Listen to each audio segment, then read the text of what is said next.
Let's say you're cornered in the bowels of an SCP Foundation containment site. Alarms are blaring and red lights flash everywhere. A giant homicidal lizard is slowly approaching you, drool dripping from its oversized fangs and a look of hungry malice in its eyes.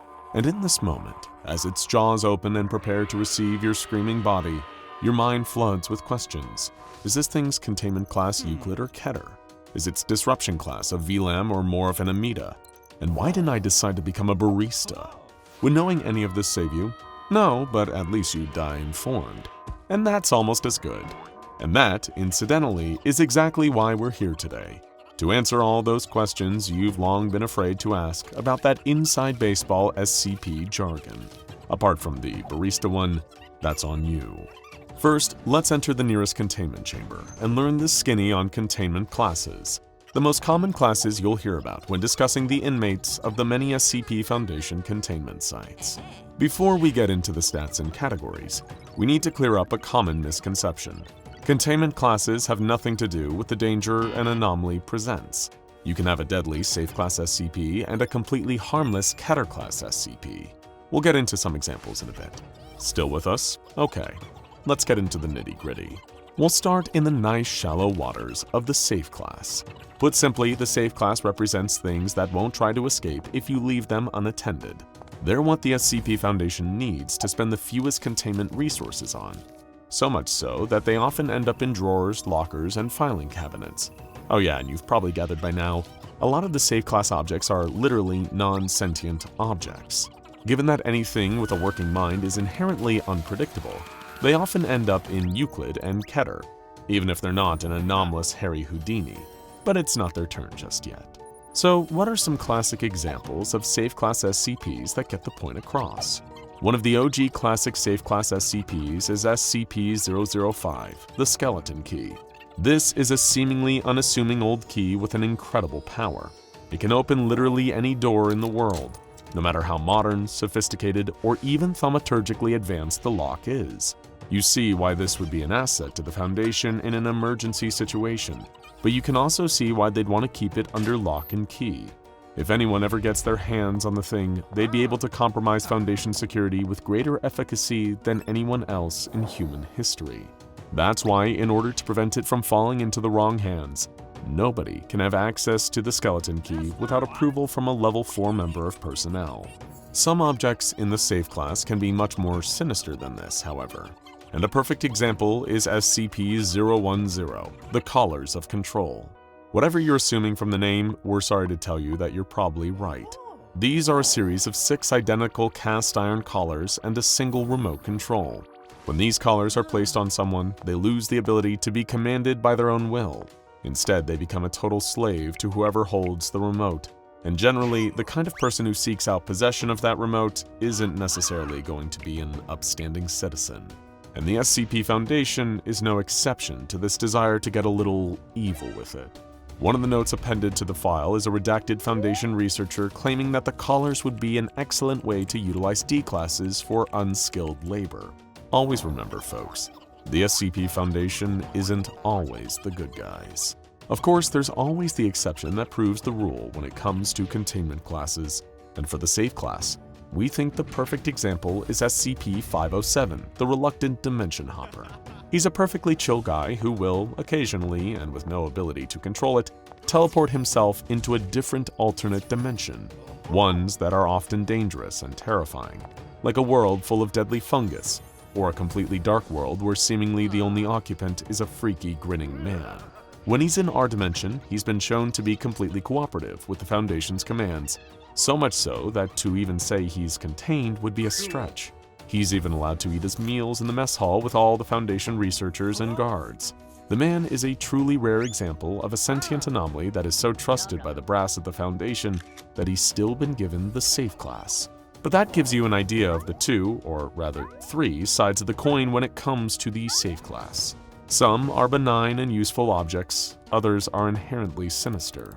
All of them depend more on the intent of the wielder than the moral value of the objects themselves. The same can't always be said for the Euclid class, perhaps one of the hardest ones to understand of any of the containment classes. It's always the middle child that's causing trouble like that, isn't it? Euclid is where the wildcards live. They don't necessarily actively seek to escape, but they're unpredictable and require more containment resources allocated to them than the safe class. As we mentioned earlier, basically anything that's autonomous, sentient, or sapient will fall into this category. And that means the kind of anomalies that exist in this category are somehow even more varied. Let's start off with a bona fide classic who's no stranger to this channel, SCP-096. This is what we mean when we say that unpredictable is the order of the day here. There are few things more mysterious than whatever is going on inside the Shy Guy's mind. Most of the time, he doesn't seem to show any kind of independent thought. He just sits around his containment enclosure and softly weeps. But as you know by now, when someone sees any representation of the anomaly's face, it breaks free from containment in a murderous rage and hunts down whoever saw it. This is a perfect example of a Euclid class anomaly. Most of the time, it won't represent any containment challenges at all. It'll be downright well behaved as it sits inside the giant steel cube where the Foundation keeps it. But not knowing how many representations of the creature's face are out there creates a kind of wildcard that stymies any efforts towards permanent containment. When someone sees its face, there's literally nothing on Earth that can stop it from breaking out and actualizing its violent goals. And then there's the coffee machine. That's right, Euclid is a category that somehow contains both a gangly, mass-murdering nightmare and an anomalous machine that pumps out bizarre flavors of coffee. And we mean really bizarre. Anything you can think of to put into its order selection panel, they'll give you back. This includes battery acid, an ambrosia so powerful that life seems worthless afterwards, liquid gold, explosive powder, a liquid made out of human matter, and decaf Arabica. Despite being a non-sentient object that isn't capable of moving anywhere, it's still classified as Euclid, and you might find yourself wondering why. There are two reasons. First, it's just weird, and the Foundation doesn't truly understand the full scope of its powers. That kind of unpredictability will inherently push you towards Euclid territory. The other reason is that it's capable of affecting people who are outside of the containment area. Say, for example, you typed in, "a cup of Timothy Chalamet's blood." Not sure why you'd do that, you weirdo, but let's stick to it. You'd get it, and poor little Timmy would wake up feeling a little lightheaded as a result. And all of that comes together to place it firmly in the Euclid slot. But to get just how strange the Euclid class can be, we need to look at one more example. SCP-784 Christmas Cheer. This is a single-gated neighborhood in Texas where it's Christmas every day, or else. Everyone there is obsessed with Christmas. They only want to eat Christmas food, listen to Christmas songs, wear gaudy Christmas sweaters.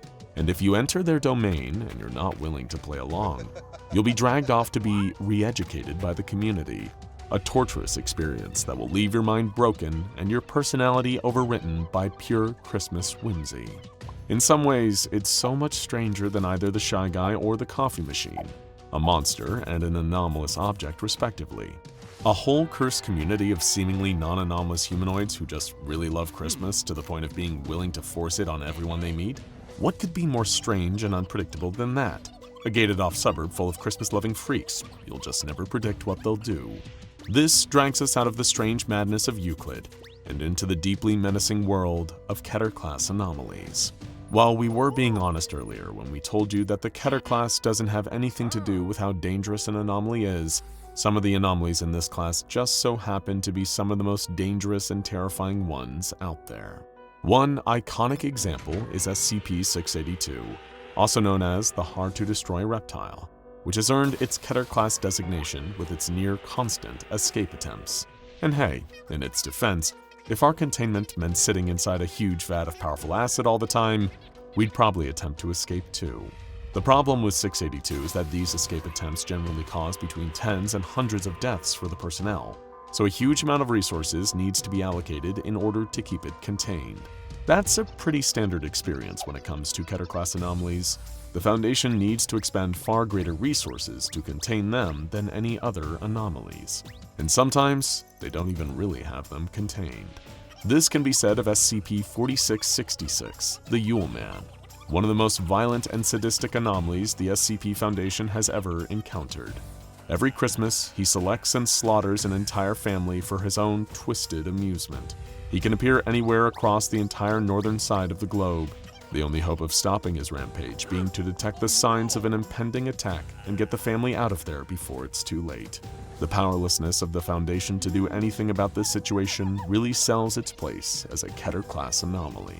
But in contrast to these other two examples, sometimes a Keter-class is more tragic than diabolical. The perfect example of this is SCP-3663, the Tunnel Monster, a cardboard creature that had once been a little boy, until an ill-fated game of hide-and-seek transformed him into a childish beast that he was dressing up as.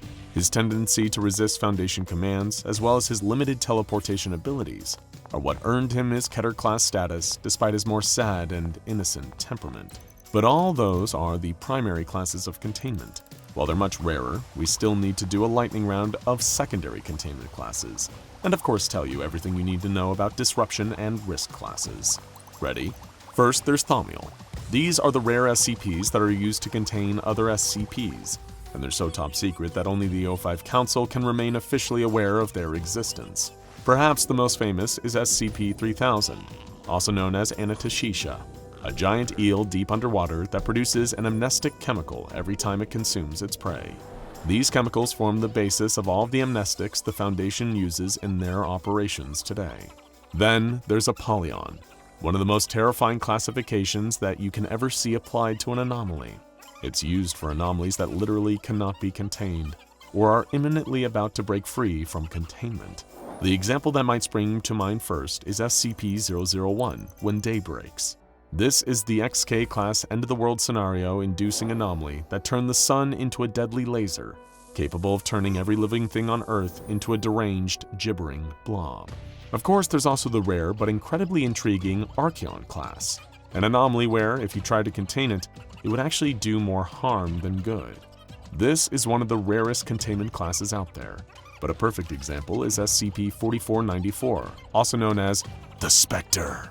He's the very embodiment of the concept of fighting crime, a classic vigilante superhero that's an avatar of justice itself, and if you lock him up, society will soon descend into lawless anarchy. So it's just best to let him do his thing, okay? And the remaining secondary containment class is Ticonderoga, the one type of anomaly that's even rarer than Archaon. It's a type of anomaly that is simultaneously impossible to contain and unnecessary to contain. The best example we can think of is SCP-2828, an anti-memetic and hard-to-find tiny vestigial body part behind the ear. If ever someone did find it, it's really not like it'd change anything in the grand scheme of things. And before we close up, disruption classes. These classes rate the degree to which an anomaly could mess with both a person and society as a whole. On the lowest end, there's Dark, so low that it causes almost no concern. It might only affect one person, and it's easy to clear up. Then there's VLAN, an anomaly that would only affect a small number of people, and wouldn't be too difficult to clean up. Next, Kenek, which has an area of effect roughly the size of a city, with significant spreading speed and a moderately difficult path to cleaning up. Eki, the second most problematic disruption class, has a pure view that could spread from a metropolitan city to a whole country to even the world. The spread would be quick, and the problem would be extremely difficult to manage. And of course, Amida, which according to official Foundation documents, this disruption class should be reserved for special circumstances when the Foundation is essentially declaring war on an anomaly. When an anomaly poses such a dire threat to the status quo, and the Foundation's veil, that there is no other option than to use all possible options in order to neutralize it. The effects of an Amida anomaly would extend to the entire known world, and possibly the entire universe. Let's just hope we don't encounter any of those anytime soon. Now check out Secret Group That Runs the World, SCP-O5 Council Explained, and How to Work at the SCP Foundation Explained for more.